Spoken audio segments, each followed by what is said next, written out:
My journey began probably when I was 12 years old, because I painted on a mural that traveled around the world, and I thought, this would be wonderful to have your art travel around the world, even though I was only 12.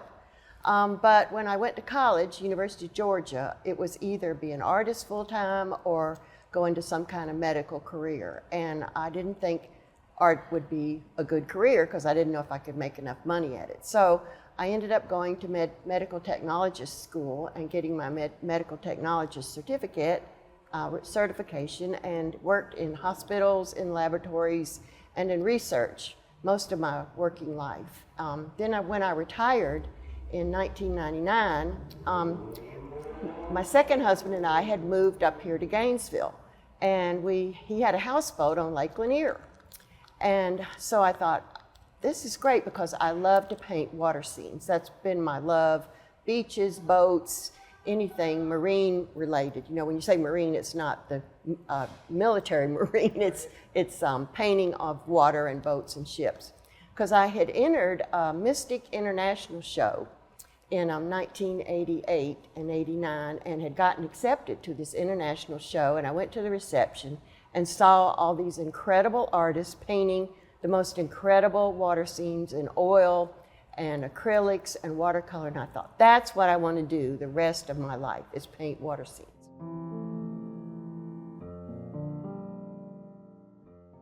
Well, I'm not sure. The sense of awe and wonder is evoked for me when I see water. Everybody loves the ocean because for some reason it calms you down. When I go to Lake Lanier on the weekends and I see that beautiful water and those boats and everybody having a good time, that makes me feel so good. It makes me forget all my worries, makes me not think about anything else but how beautiful it is and how it's all about a feeling. It's not your technique, it's not how good you are, how bad you are at painting. It's how you feel about what you're painting. And if you can make what you paint, when one of your friends looks at it or anybody looks at it, and it makes them remember being at the beach, being on the water in a big sailboat or a power boat, or being in the Virgin Islands or anywhere, if they can remember that memory, that makes them happy and makes them smile. And that's my objective. It makes me happy, so I think maybe it'll make somebody else happy when they see these pictures.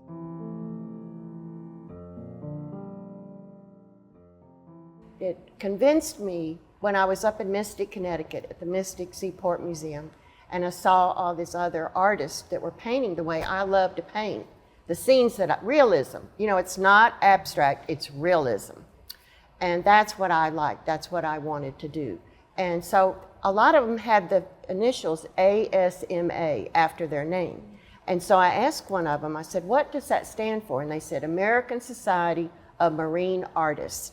And I said, well, how do you get to, I knew it was that meant they were a signature member of that society. I said, well, how do you join? He said, anybody can join. You don't even have to be an artist. And we have meetings and we have national exhibitions, and it's a great organization. So I joined in 1988, and in 1989, I submitted to get my signature, and I got it, and back then it was slides. There was no digital anything. And so I had to send slides in, 10 or 12 slides, and I got my signature. Awesome, I thought. Now I can put ASMA after my name. I can learn from all these people at our annual meetings and our national exhibits. I can enter the national exhibits and maybe get a painting in. So like the pelican up here was in one of the exhibits. And I thought, wow, this is just awesome. I finally found a group that loves to do what I love to do. It's helped me learn how to paint water. People said, how do you know how to paint water? How do you know how to make the waves and the water look realistic? And I said, well, when you see a painting that you really admire, you go up really close and you see, how did that person do that in watercolor or oil or acrylic? And so or even color pencil. So that's kind of what got me in the vein of painting marine style paintings. Even though I love to paint beach scenes and everything, I was already doing that anyway with color pencil.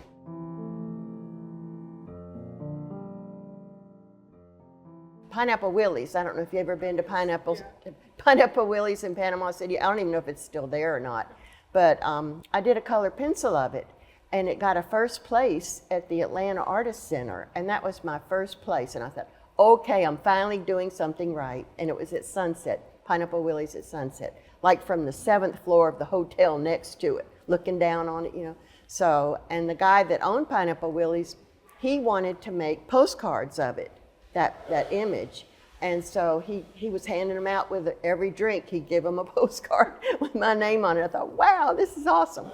So, you know, good things happen when you do something you love. And that's what I was in the right mode, the right vein to do what I love and hopefully make other people happy with what I was doing.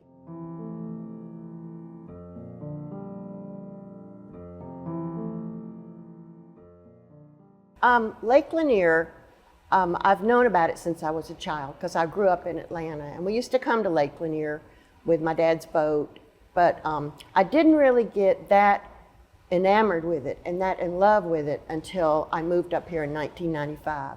And we live about 4 miles from, it was Landmark at the time, now it's Port Royal, and my husband had a houseboat and a little runabout and a jet ski, you know, all the toys that everybody has. And we were on Dock 7 at Landmark in 1995, and looking out the bow of his houseboat, you could see Brown's Bridge with the green trestle. So the first painting I did was our view from the front, from the bow of my husband's houseboat. And so this was, the original. It was a watercolor. It's about twice the size of this one. And we hung it in the houseboat, and everybody that saw it said, oh my gosh, if you ever make copies of that or make prints of that, I want one. I thought, well, that's a good idea. I'll make prints. And my sister had a good friend that was a printer in Atlanta. So I talked to him about doing it, and so he made some prints. He made this size and a bigger size and postcards. When did you decide to be a professional artist, or when did you decide to really go for this? And so I had 4 more years to work at my job, which was at Yerkes Primate Center in Atlanta at Emory. I don't know if you know what that is, a research center, Yerkes Primate Research Center. I was working with veterinarians there and a veterinary pathologist, and that was my last job for 29 years. If you work at Emory, if you've worked there for 30 years, and the age and the years that you work adds up to 70, you can retire early. So at 55, in 1999, I retired from Emory, and I thought, now I'm really going for it. I've got, this first print I did in 1995. It has my name on it, A. Brodie, before I got my married name, and Brodie Hill. But so I made these prints, and then I got connected with Don Griffin at Frames Unique, which was on the square here in Gainesville. They just opened the shop, and I said, Don says, well, are you going to do any more Lake Lanier paintings and prints? Because no artist in Gainesville paints Lake Lanier. And I said, are you kidding me? There's nobody up here that paints the lake. And he said, no, not that I know of. And I said, well, okay, I'll start doing it. He said, it's even better if you do a series. I said, a series? He said, yes, if you can find other scenes of Lake Lanier that you can paint and make, do the original watercolor and then make prints from it, I'll promote them. So he started carrying these prints for me. So I asked Bob, I said, well, we need to ride around the lake in the little runabout and let me take photos. So I had a Canon camera, that was back, real film. There was no digital back then, 1995. And I said, okay, we're gonna ride around the lake and I'm gonna take pictures. And then I got connected with the Lake Lanier Association, and I found out from them and the Corps of Engineers that there's 16 bridges on Lake Lanier. And I thought, well, that'll keep me busy for a while if I try to paint all the bridges. So this was the first one, Brown's Bridge, and with the green trestle. And and everybody loved this print. So then I found Bowling Bridge, which is Highway 53. Brown's Bridge is Highway 369. Bowling Bridge is Highway 53. So I painted this one, and I thought, well, I put boats in front of this one, so I need to put geese or some kind of birds Lake Lanier birds in front of this one. So I saw a really cool geese family with little baby goslings, and so I put them in the front of this one. So that's Bowling Bridge. So that one was in 1996. So then we always would go ride around the lake with our friends, and one night we were riding around.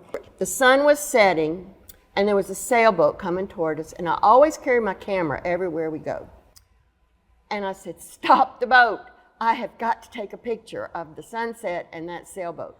So I did, and so that was my third print of Lake Lanier. It doesn't really have a bridge in it, but everybody loves the sunsets on Lake Lanier and sailboats on the Lake Lanier. Even if they don't sail, they love sailboats.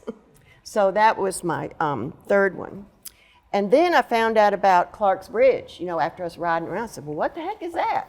And so then I found out it was the Olympic venue, even though all the stands were down and it was, there wasn't a whole lot going on there, even though now there's a lot going on there, since they built the new pavilion and they're redoing the boathouse and everything. But back then, this was in 1997 when I did this one. And of course, this bridge has been changed too. They've redone that bridge. And the tower has all kind of other paintings on it and stuff. But, and I thought, well, I need to put something in the front of this. So I met a guy that owned a rower, a scull. I went to his house and he let me take pictures of his skull and his paddles and him. So he's down for immortality in this print. So that's Clark's Bridge.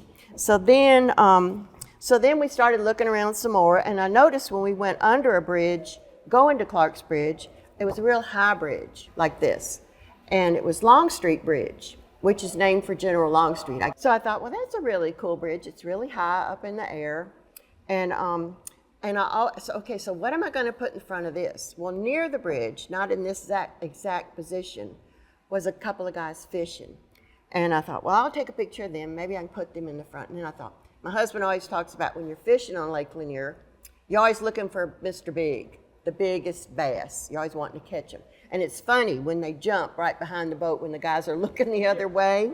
So I thought, okay, I'll try to get a picture. So I looked through a fishing magazine. I found a great picture of a bass jumping, called the magazine to get permission to use that picture. They said, no, you can't use it. I thought, oh, great.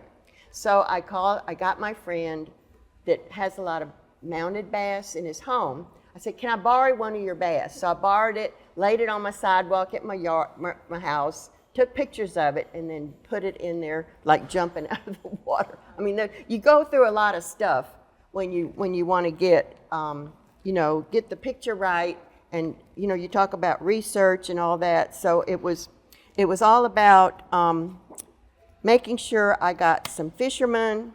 Here's the photograph I took of the fisherman. I'll tell you something funny. This print of the big size of it is hanging in Hammond's Crossing Fishing Center in Cumming. And every now and then somebody will call me up. It's in the restroom, the men's room. One of them will call me up and say, I think that's me and my buddy in that boat. That looks just like my fishing boat. And I said, yeah, it might be. There's the photograph of the bridge. So I try to take really good photographs, and that's what I use to do the watercolors. Well, you have to get the drawing right, so, and it's in the original painting, it's a lot bigger than this. So you just have to get proportions right, get the drawing right. I do it in pencil first on watercolor paper, and keep looking at it and keep measuring and stuff, and then to get the colors right. With watercolor, you have a big palette, and you just keep mixing up the colors and compare them to the photograph. I like the fact that there was a lot of shadows and purple and stuff, really pretty colors in the shadows under the bridge. And so you don't necessarily see that in the photograph, but I've been under the bridge enough to know, and I would take more pictures where there was not that dark of a shadow to get what was underneath. So then the next bridge I did in 2003. I mean, these are, 20 years ago, which is hard for me to believe. But this is McEver Bridge or Flowery Branch Bridge. It's the bridge on McEver Road that you go over and you look down and see the river or the part of the Flowery Branch lake that goes to the Marina and the Fishtails restaurant, which is really good.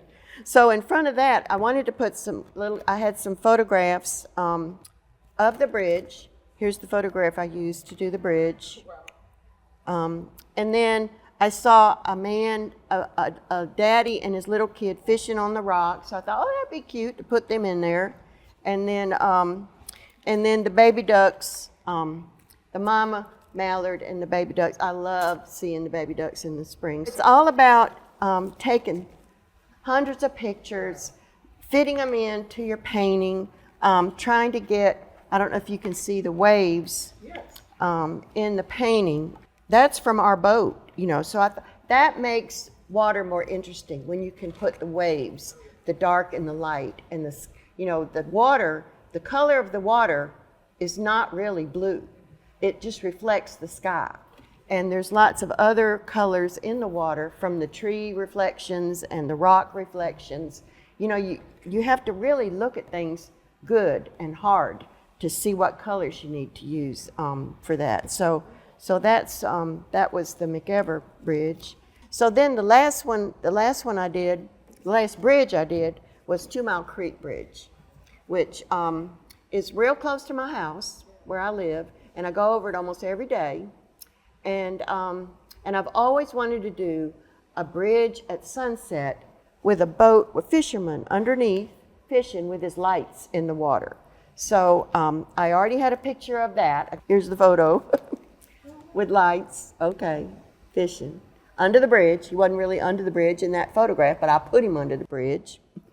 And then, so I was going home one day and the sun was setting. It was beautiful. It was fall. There weren't a whole lot of leaves on the trees, but the sun was setting so gorgeous. And so I pulled my car over and I walked through the woods, through the briars and the creek, and just all kind of briars and everything, to get down to this old crummy dock. So I got down there. I didn't know whose it was. I thought, oh, I hope nobody shoots me. So I'm down there, I have my camera, I'm taking pictures, and all of a sudden I hear this voice, excuse me.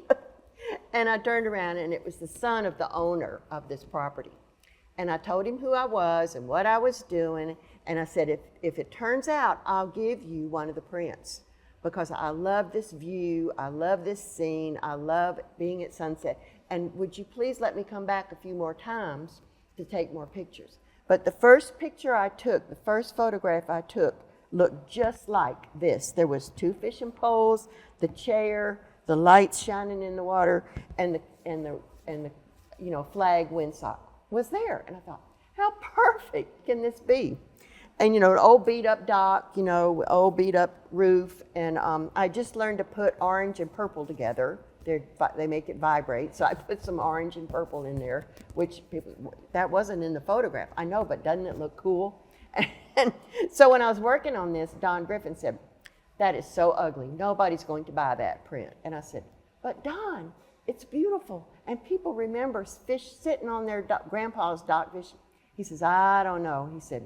He said, okay. So I made the prints, and it just went crazy.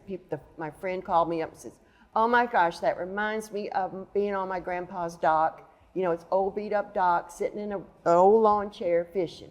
So she came to my house and bought a print immediately after I announced it. So it was one of those things. It's the feeling, it's the emotion. It's it's not necessarily your technique, but it's what you can do to convey to someone.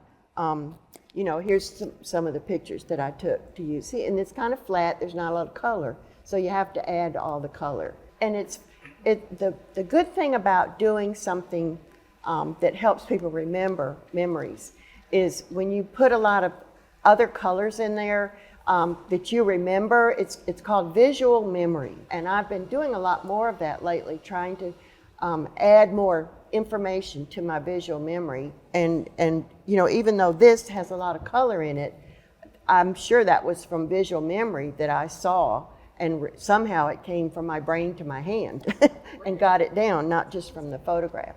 So that I've learned a lot about that, and I'm trying to do more plein airs. Like this moon picture, that was June the 3rd. The moon was coming up, it was full June the 3rd. So I sat on the front of my houseboat with my easel and my acrylics. This is an acrylic. And I said, okay, the canvas was totally black first. I painted it all black. And then I went in, I looked at the sky, and I looked at the water, and I looked at the trees and the land under the trees, and I said, I'll try to nail those colors, even though you wouldn't think when the moon's coming up, everything's blue. But it is. If you look at it, like it's coming up again, July the 3rd, be another full moon. It's really strange how light it stays, when it's first coming up. Like maybe 30 minutes later, everything's totally black. But for that 30 minutes or so, that's what I was trying to capture, and capture the reflections in the water. And it was, they called it Strawberry Moon in June. I didn't know if you knew that, because that's when they picked strawberries. And the moon has kind of a pinkish, orangish tint to it. So I was trying to get that into the painting also. So, but that's from a plein air painting that I did at the time. I did this as a second painting. And are you saying plain air? It's P-L-E-I-N, P-L-E-I-N, plain air, A-I-R. And if you want it to be French, it's A-I-R-E. It's French for in the open. I see. Doing the work as you look at it.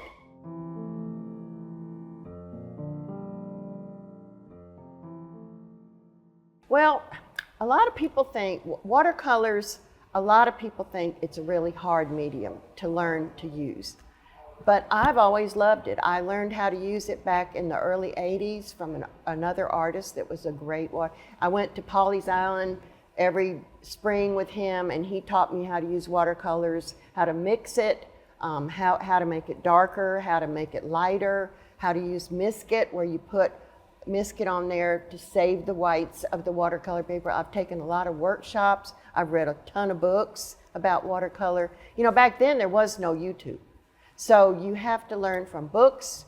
You have to learn from other artists, take workshops, take classes, squeeze everybody's brain till you find out. And you can go to a workshop. I was president of the Georgia Watercolor Society in the early 2000s. And there were 3 workshops that we held during my presidency. And the teachers were fantastic. One of them was a super realistic artist who had a special brush to apply the Misket, and he showed me the special technique he developed. And for working and being president and killing myself to be president of a society like that, 500 people in the state of Georgia, that one thing he taught me meant all the world to me and changed the way I paint. And the way the kind of watercolors that he used, and the brushes he used, and the techniques he used. I learned so much in just that 3 days. And so, I recommend to people that are trying to learn watercolor, that are really struggling, to get all the books you can, to watch YouTubes, to go to workshops. In-person workshops are the best way to learn, because that's how I learned.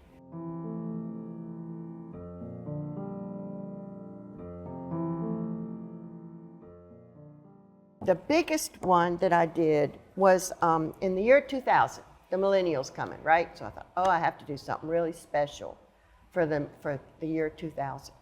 So I thought, all right, I'm going to take all the pictures I have that I love of everything about Lake Lanier, and I'm going to do a montage with a map of Lake Lanier in the middle, and do everything I love. So there's this long 2-page description of what it ended up being. But I made a list of things that for the 50th anniversary of Lake Lanier and for the year 2000, I wanted to, I got this map from the Corps of Engineers that had, and that's kind of what I got. I got permission from them to use that as the design, the basic design for the painting.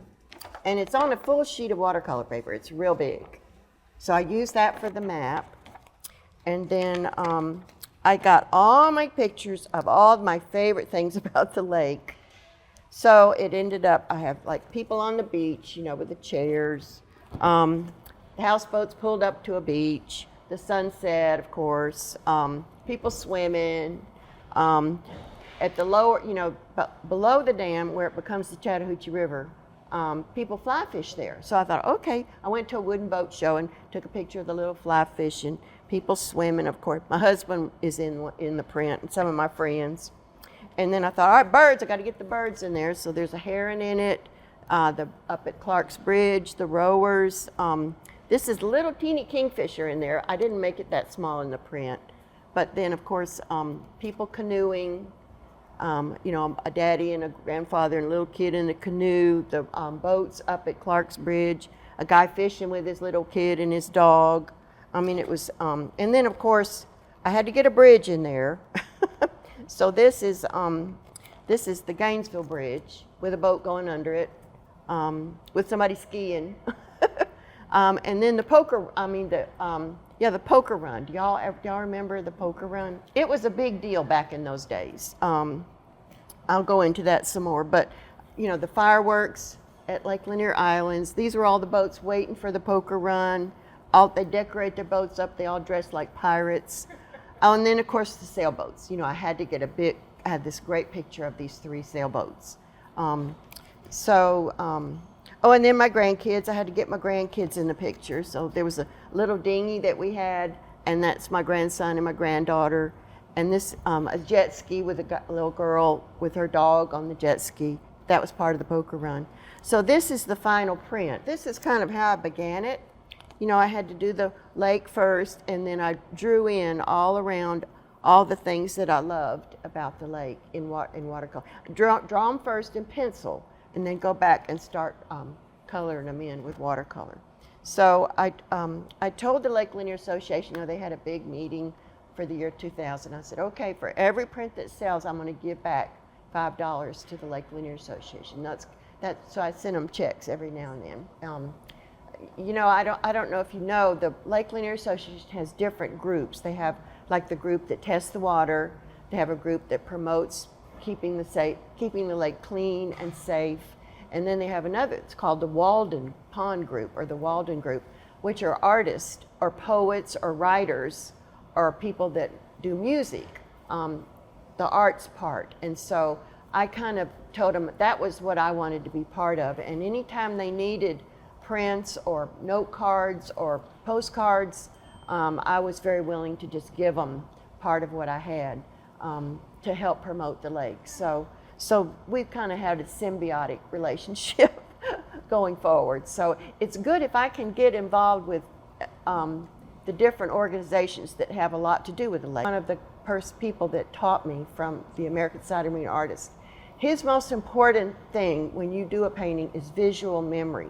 You have to remember and put it in, it takes practice to remember that. And he was all about doing plein air painting. I don't know if if you've ever heard of that.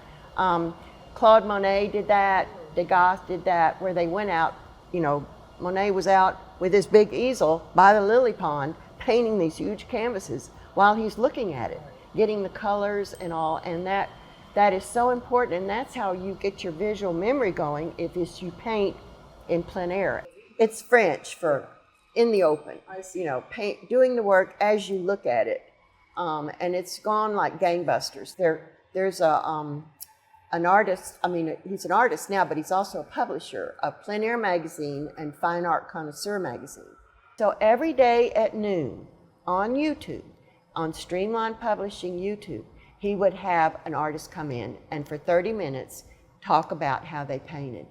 It saved my life because every day at noon I watched Eric Rhodes on Plein Air Streamline YouTube and watched the art. I learned so much. It saved everybody's sanity, because you're an artist and you can't go anywhere to paint, or you can't meet with people, you can't open the gallery. It was scary. So that's another part of plein air that I've gotten real involved with. And he sells the videos from these artists, he gets them to do a video. So it's been a great thing for me and other artists all over the world. Yes.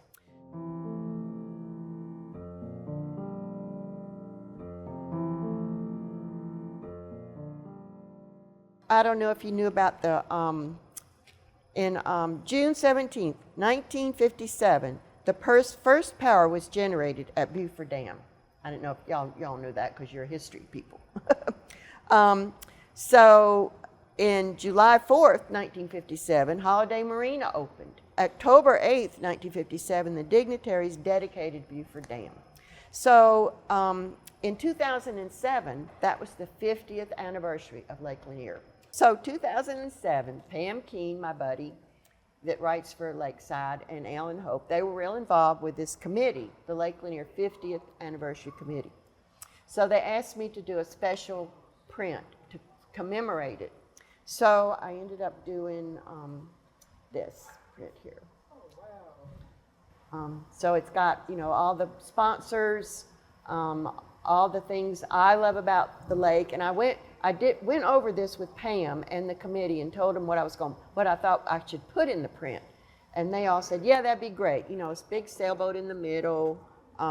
Here's Buford Dam, you know, with the lake behind. Here's the Chattahoochee River coming down, and people camping at Old Federal, sailboats, people fishing. The birds of Lake Lanier, cardinals, heron, geese, mallards, and then the fish of Lake Lanier, of course. And then the boats, you know, the Chris Craft, you know, speedboat with a skier, houseboats, pontoons, you know, sailboats, everything I love about the lake and all the sponsors and everything. So this was, they paid to have it printed, and then it was given to the sponsors and anybody else that wanted one. So that, I thought that was really, really interesting because it made me go back and look at the history of the lake. And the book, Lake Lanier, a storybook site, but it's a really big book. It's about this big, and it's full of black and white pictures of them building the dam, building the bridges. Yeah, it's a school teacher wrote it. And he went to the Corps of Engineers and got all the pictures, and in the back it has all the homes and businesses that were covered by the lake, and how much they paid them for the property, and where the people went. I mean, it's an unbelievable book.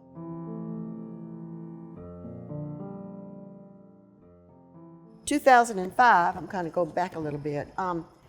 Jim Mathis, who was Jim Mathis Jr., y'all know him, yes. He asked me to do this painting to commemorate the 1996 Olympics, and he said, I want you to make a really nice painting of the way it looked now with the tents up and when they'd have a competition, the rowers, and then he was going to give them to people that donated $99 to the organization. So that was fun. That was great doing that for him to help raise money. And then one of the CPA firms here in Gainesville wanted to get a big watercolor canvas, which is a product that I helped the company develop. Terra Materials in Lawrenceville makes Frederick's artist canvas. 180 years they've been making they've been making oil and acrylic canvases for people all over the world. Frederick's, Fredrix, Frederick's Canvas Company. And they wanted to develop watercolor canvas because that was the only type of artist they couldn't supply work for, because they just had canvases. And watercolor is always done on paper. So they wanted to develop a canvas that was like paper. So anyway, I helped them do that. But this particular image is was done on paper. Let's see. And he's I guess he grew up in Gainesville, the guy that Barclay Rushton. And he said, he got hold of me through Don, and he said, Ann, I want a montage of everything about Gainesville that's wonderful, that we can remember forever and ever. So I took a bunch of photographs, as usual, and went to him and showed them all to him. He picked out the ones he wanted, and then told me how he wanted it arranged. So of course it's got the old Joe in the middle, it's got the Methodist church, it's got the poetry monument, and this is downtown in the spring. The covered bridge when you walk down to Long Street, and the Arts Council, Smithgall Arts Council, the Clark's Bridge, the old homes on Green Street, and the train, of course, and Dogwoods, and the lake. So, you know, I tried to get everything in there that that he thought. So the original, he still owns the original. And then he got me to make a print of it, and it's in the conference room in the building too, so.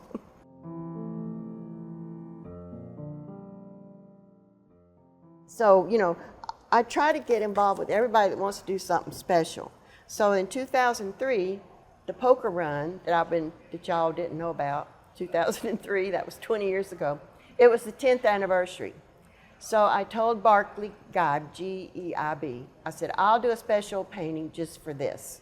So this is a special painting I did. And of course I took photographs from all the times my husband and I would go and help. We would be on the houseboats, all anchored down by the dam where the start was. And then all the people would come through, and every 30 seconds, another boat would go off. This year there were over 200 boats that played in the poker run. And what they do is they go to 5 different spots, get a card, and call the people in the houseboat that are keeping track of everything. And they give prizes for, like, I'm not that good at poker, but, you know, a flush, a royal flush, a this and a that, you know.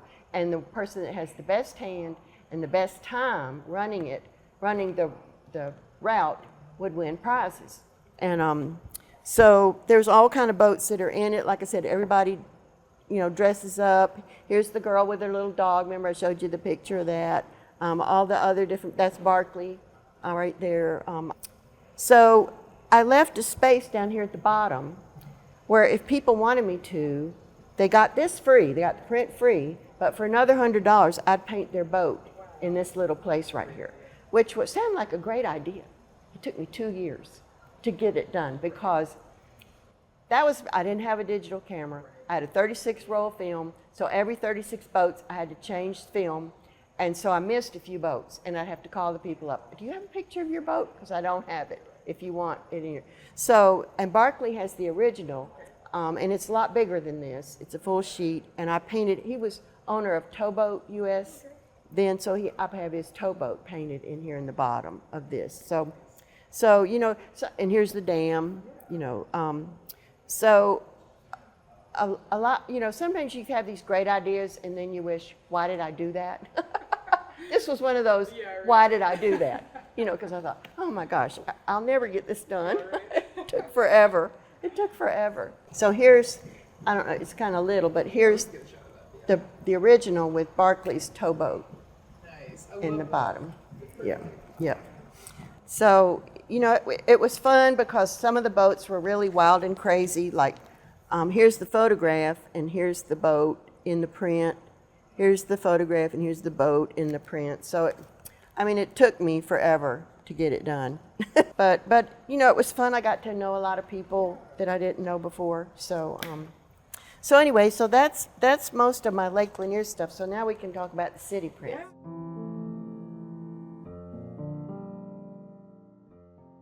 Okay, so how I got into the series. Okay, so the series about the square, the Gainesville Square, historic series. In what year was it? It was 2001. Don told me that Gainesville was celebrating 180 years in 2001. And he said, Ann, you need to do a painting of how the square looked a long time ago. And I said, really? How am I going to do that? He said, well, I think Gordon Sawyer has a book, and you can get that book and talk to him and see what if you can figure out what to do. So I got Gordon's book, Gainesville, 1900 to the year 2000.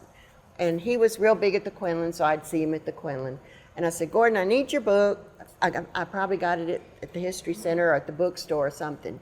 And there were so many pictures in here that were so great with descriptions and everything. I said, oh my gosh, that's just what I needed. So I found in here was, of course, here's a nighttime scene of the square, you know, with the Christmas things. And I thought, oh, okay, well, that's good. But I found he had a really good picture in here of how the square looked in 1915. And I said, oh, Gordon, can I please use that black and white image to do a print for the 180th birthday of Gainesville? He said, sure. So I did, and this is the print. So I had to colorize it, which is okay. Take black and white and colorize it, and add some other stuff to it. So I knew from reading Gordon's book, I knew that they would have in the fall. They would bring their cotton bales and sell them. They'd be selling apples and pumpkins, and the little kids and the chickens be running around. And this was the old courthouse that was destroyed in the tornado. In the tornado of 1936. But there were trees around, and it was all mud or dirt all around. But the old Joe statue was there. And I don't know if you remember where you were in September 11th, 2001, what happened. And the night before, I had just painted that American flag in the picture. And then it gives me cold chills thinking about it. So I called up Don and Tracy, and I said, would you believe I just put an American flag in the painting after what happened in New York? So anyway, we printed 180. They're signed and numbered, and this was the first of the series. Well, Don says, well, now you got to do a series. He's always, you got to do a series. I said, so what do you mean a series? He said, well, this is fall, so you need to do summer, fall, winter, spring. I said, okay, so I did that one, and then at Frames Unique was this really nice lady, Johnny Barnes, who worked there, and I knew that her husband, Jack Barnes, had grown up in Gainesville. I said, can you ask Jack if he has any photographs of the square at Christmas time? So she went and asked Jack, and he said, well, yes, I do. He said, when I was 17, it snowed, and it was Christmas time, and I walked to the square, and he said, I got my little brownie camera. He says, I think I have 4 little black and white photographs of the square, the 4 quadrants of the square with the 4 different manger scenes. I'll bring them and show them to you. So he brought, do you see this little teeny black and white picture? Little teeny 4 of them. I had them blown up big like this. And then I said, okay, I can draw that on, it's not a big print, but I can draw that, and I can make it in color. So I made it in color. And then he remembered what street was behind it, but from the buildings in the background, in the photograph. I mean, it's hard, I don't know how he knew, but he could, every now and then he could see a name. And it changes so much. The stores and the shops have changed so much over time, but he remembered. So at the bottom of the back of the card, I've written in, shepherds keeping watch over their flock by night on the square in the 1950s, Gainesville, Georgia, looking towards Spring Street from a photo by C. Jack Barnes, Gallant Belk, Kinwin Shop, Saul's, Whiteley's Pharmacy, Whitfield's, and the Debbie Shop are seen in the background. So we did this in 2002. But if he hadn't saved, he even had the camera that he took these pictures with. So we said, when we got it all done and got them all printed, he brought his camera in, and I had these little black and white pictures, and we set up a display in Frames Unique for people to see how fantastic. I mean, to take that little teeny picture and blow it up, and for it to be so sharp, I could not believe it. I mean, it was amazing. So he had 4 of them. So we did 4 of them. Here's the Mary and Joseph leaving Bethlehem with the baby Jesus. That's the blown up picture, and that's the painting in a note card. And then here's the 3 wise men, little teeny picture, blown up, and here's it in color. I just made up all the color. You just you just make up color. Who knows what color it really was? And here's the manger scene, little teeny picture. Here it is blown up. I mean, it was unbelievable how sharp it was. And then here's the little painting. I was just blown away. So that's the original watercolor. That's how big it is. And then you scale it down to make the note cards. So we made note cards from those paintings, and had them at Frames Unique for sale. And then, so because I had these little teeny black and white photographs and knew how I'd blown them up and I'd made these. I said, well, then I need to do the square, the whole square, like from the top of the Hunt Tower. And so that's when I went back to Gordon Sawyer's book and found some more photographs to use for the square.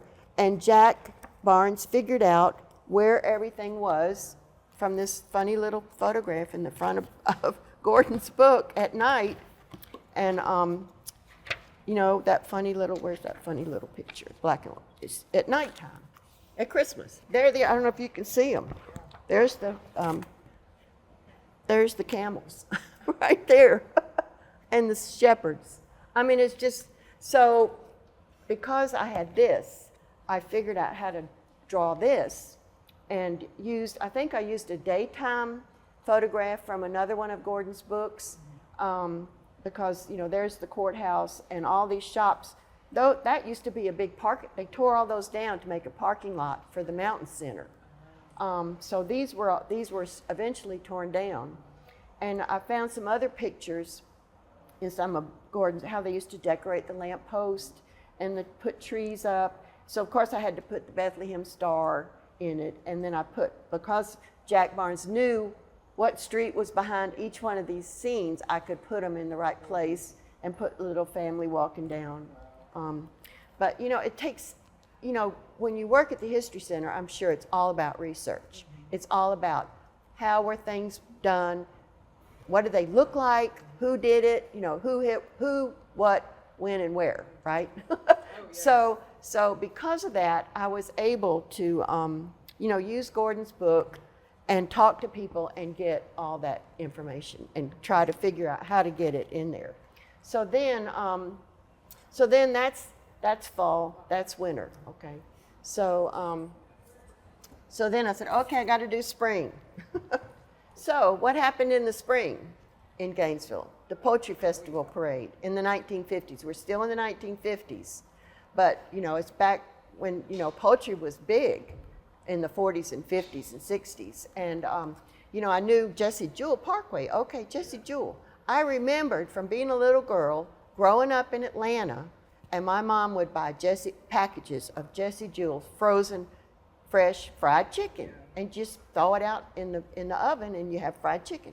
So I said, okay, I need to look into this Jessie Jewell and find out more. And I found there's another picture in Gordon's book of the Poetry Festival Parade, and so I said, okay, I got a picture of the Poetry Festival Parade, and I got a picture of, I believe that was in here. He had another, here's the Poetry Festival Parade in Gordon's book, okay? So I used that as the basis of the drawing. But then I knew, I mean, this took more research than anything I had done before, because I had to get the tractors right, I had to get the dresses right of the people on the floats. I wanted to definitely put the Jessie Jewell frozen fresh chicken float in there, and all the ladies with their crinolines, and you know. So I found out that at Quinlan that Jack Prince is married to one of Jessie Jewell's daughters, and so I talked to him, and he said, well, another one of his daughters lives in California. Here's her number. So I called her up. Her name's Janet. Called her up, and she's a lawyer and an actress. I talked to her for 2 hours on the phone. Janet, do you remember what color all the dresses were? Pink and blue. She said, in fact, I was on the float at one time or another. That picture I just showed you in Gordon's book, I have notes written all around it about the people, their names, and I went and talked. There's a whole write-up about the print. So, because I said, okay, I got to find out about the tractor. So I went to Piedmont Tractor Company and talked to Arnold Boyd about the tractors. And he had one of the tractors was the Golden Jubilee Ford tractor in the back of his establishment. So I went and took pictures of it. And then he said, well, you know, you got to get a John Deere in there. You got to get a Farmall tractor in there. So, and of course, I already had the shops from the picture. And J.C. Penney's is where we are right now. Oh, wow. Yeah, and Milner's is where Frames Unique was. And I mean, you know, they changed so much over time. And it's just amazing what they've done to the Thrive, where Thrive is now, where Saws used to be. I went in there, I just couldn't believe it. And you know, now there's someone going to take over and change Frames Unique. So, well, it just I just met so many people. The spring print, the Poetry Festival Parade. I met so many people when I was doing the research from it. It just led me in a whole lot of different directions, like the Poetry Association, Arnold Boyd, Abbott Massey. Yeah, he's great. He led me in a bunch of great ways, great directions, and just learning about the tractors, about Jesse Jewell. Oh, the other thing about Jesse Jewell. So I wanted to find out more about him, and I said, well, there's probably all kind of books about Jesse Jewell in the library. So I went to the library and asked them. They had one manila folder that had some newspaper clippings about Jesse Jewell. I said, nobody's written a book? Nobody has any information? They have a whole street named for him. So I'd been talking to my friend Homer Myers, and I said, Homer, I was doing some paintings for him. I said, do you know anything about Jesse Jewell? And he says, no, I know there's a street name for him, and he was a big chicken guy. I said, well, do you know there's nobody written a book about him, and nobody, I mean, it's like he's got a little manila folder, and I don't even think there was anything at the History Center about it. There's still not, yeah. So he said, okay, you've given me an idea. So it's really cool. In the front of his book, his acknowledgments, one of the sentences, the idea of a book about the life of Jesse Jewell originated from artist Brodie Hill, who, while helping me with my newsletter, The Porch, suggested I consider the project. So I got him to do this, and it's a great little book about Jesse Jewell. So then the fourth print was going to be Summertime. So this was done in 2004, so it's a newer one. And I took a photograph from the 6th floor of the Hunt Tower. And then I said, okay, that's how it looks in 2004, in the spring, with the trees are all green. And these were the buildings that were there at the time. And I said, okay, I'm going to put something in about the bikers, because they used to have, the Tour de Georgia used to come through the square. So I put the bikers in there. Then I put a mom and her little kid with the 5 balloons that represent the Olympics. They're the colors. And then the paddlers, the rowers. You know, I wanted to put something in there about that. And Old Joe. And then I thought, well, I'm going to put the cardinal in there because everybody loves cardinals and it helps people remember. And the Dove of Peace. 2004, it was all about peacetime. So, so I just added some little hidden things in there. And, you know, the church, that's a problem. And the big 6-story building that's, I can't remember the name of that building. Do you remember the name? The Jackson Building. Okay. So that was the last one, and they're all signed and numbered. And so that was, you know, that was another good series that Don encouraged me to do. So keeping the history of Gainesville and how it looked.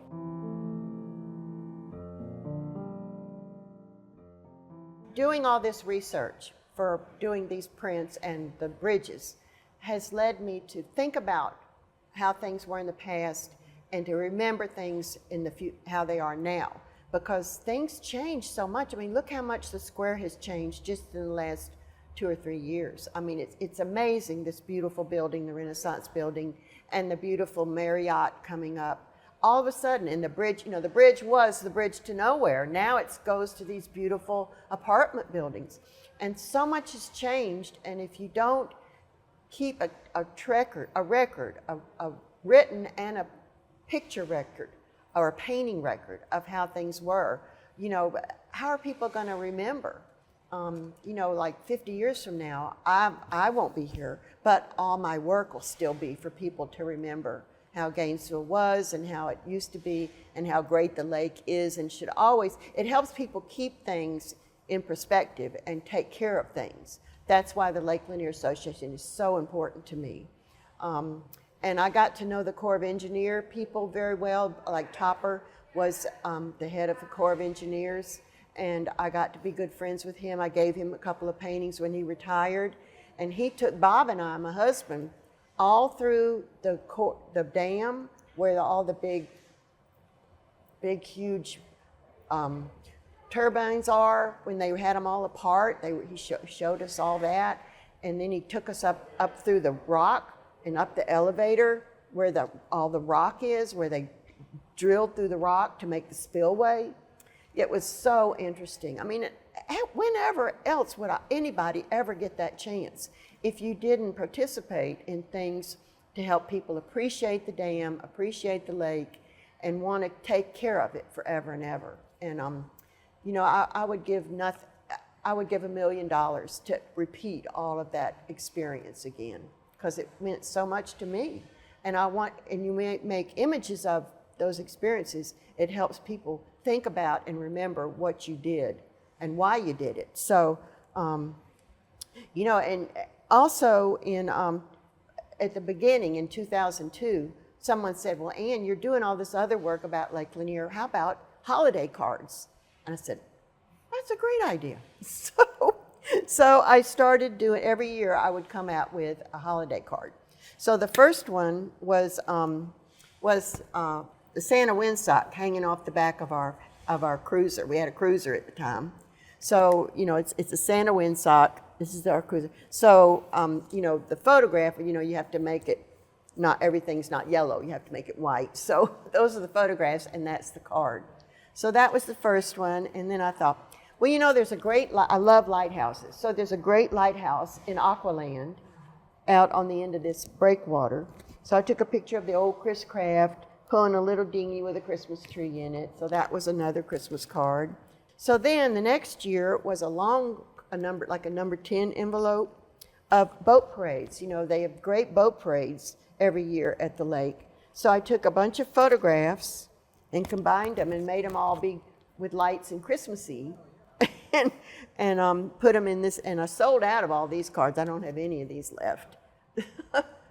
So you have to make it like nighttime, but with the stars, and the boats all decorated. So, and then I said, well, I'm going to do one for Lake Lanier Islands. You know, they used to put those beautiful arches over the bridge, and here's more boat parade people.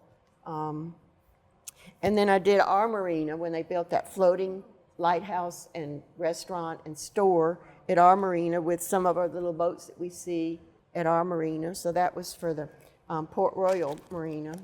And then I said, well, I got to do Clark's Bridge. So I just totally made this one up, totally made it up. This was, you know, big. They've never decorated the tower like that. I just made that up with Christmas lights.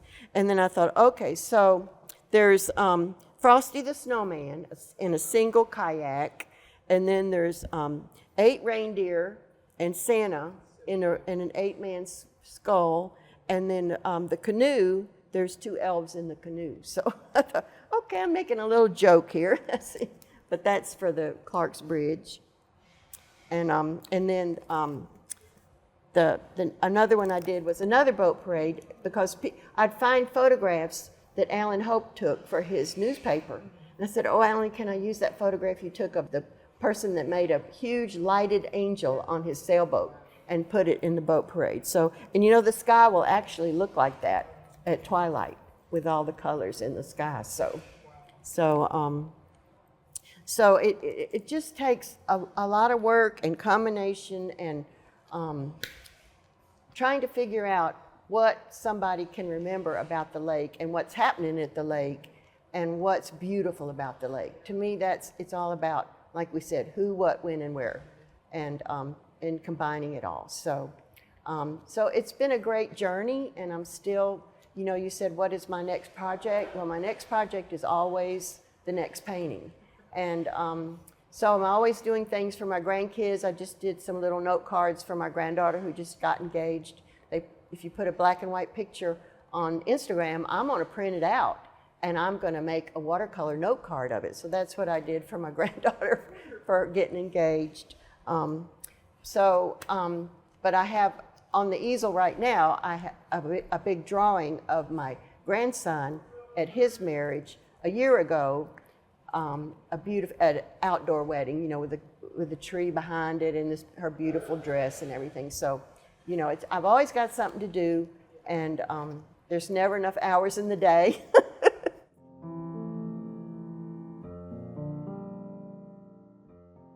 But I will mention one more thing that's been kind of great is not just doing local stuff, but doing national stuff. Like I said, the American Submarine Artists is a big national organization. But I found out about the Coast Guard Artist Program, which the Coast Guard will collect art that has scenes of what their Coast Guard men and women do. And they have a collection of maybe 700 paintings, and they have 5 of mine. And you do a painting from a photograph either you took or one of their men took or a newspaper. So I've worked with them for several years, and they will send me a photograph and say, we don't need lighthouses anymore. We don't need boats sitting at a dock. You know, they've got these gorgeous boats. I love the Coast Guard. So they sent me this photograph. Well, this is the painting I did from the photograph of them getting a humpback whale was all tangled up in fishing nets. So they said, can you please do this painting? So I did that in a watercolor. And they're so nice. They always send you a great letter, and they send you a big old certificate, and they have a big show in New York City at the Salmagundi Club with all the paintings that they've accepted. I haven't ever gotten to go, but several of my friends have gotten to go, and it's just really nice. And then they frame it for you, and they put it in their collection, and they have them all over the country in different Coast Guard stations. And if you're a Coast Guard artist, you have credentials, and you can call up a Coast Guard station and say, I'm a Coast Guard artist, official Coast Guard artist, can I come visit? So sometimes they'll take you out on their boats. I've been out on the fire boats that put out fires. I've been in one of their safe boats. It's like a big orange dinghy, and they're the nicest people. And like I said, I'm glad to contribute art to their collections.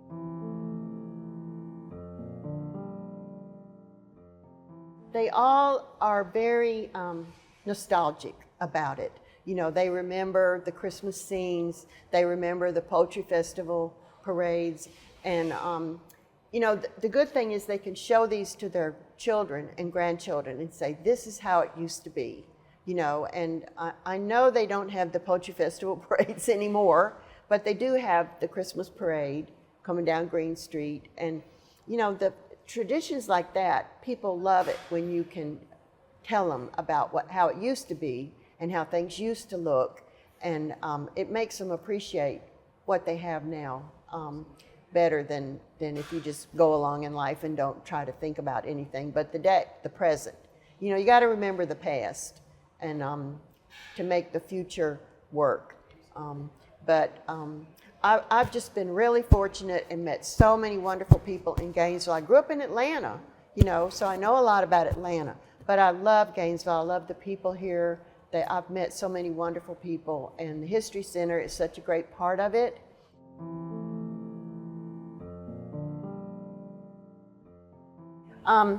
This gallery was started by a couple of artists several years ago, probably about 10 years ago. And it was in a different location. It was on Washington Street. And then it moved down Main Street. And then it came here in this little room next to us. And then this used to be a gift shop and a monogram shop. And she left. So they were able to move in here. And I joined in 2018, which was great because I'd always been in Frames Unique with my work, originals and prints. But when he left, I had nowhere to show my work. So I came in here, thank goodness they invited me to come, but there's 10 artists here. We're all really good friends. We're all local artists. And we each have a little space, a 10 by 10 space, and we move around every 4 or 5 months. We get to a different spot, and we can bring new art whenever we want to. So it's a great group, and we chip in and pay for the rent, and then when something sells, we give a portion of that back to the treasury, so we can pay the rent and pay for other things that we need to pay for.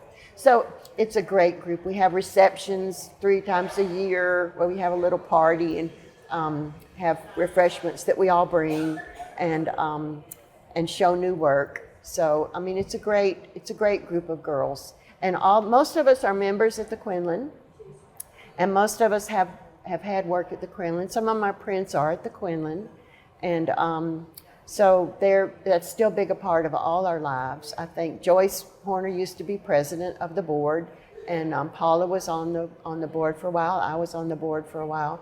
So we're all very involved in the community, and we all, like some of our artists, the new Marriott, are going to have prints of their work in the Marriott, in the Bourbon Brothers Smokehouse and Tavern. They bought 4 of my prints to put in there, which was so exciting. They have it in the club room where they have meetings and stuff. So the decorator found my work at Frametastic and bought it there, and then I got in touch with her and I helped her get some more images. Some of the black and white images, and blew them up and made big canvases of them in their hallway. So it's really cool, like the old, just some of the way the Gainesville looked back in the past. So it's really cool that they've decided to do that, put realistic art in the Bourbon Brothers Tavern. I think the work that's in the Marriott is mostly abstract from some of our abstract artists, but that's okay, you know. But I'm just so excited about all the new things happening, and it's great when we can be part of that they'll come here and go to the Quinlan and get things from the Quinlan. So.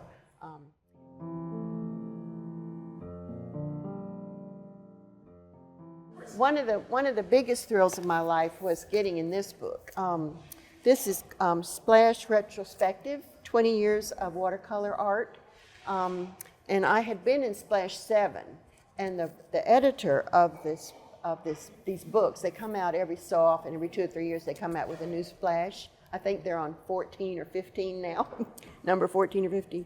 But she chose one of my paintings to be in this book, which was like the thrill of a lifetime to have her select this painting, which my husband says is the best painting I ever did. I still have the original, and he keeps saying, why don't you do another painting that good? And I said, that was really hard to do. That was like 6 months of my life to do this when I was still working full time. But it was such a thrill that she selected this painting for this retrospective. So, yeah, so, you know, every now and then you get in a book or you get in a magazine. Like this same picture has been in the centerfold of Fine Art Connoisseur when they did a story about American Society of Marine Artists National Conference and exhibition. So every now and then I get a little kudu from somewhere about something I've done.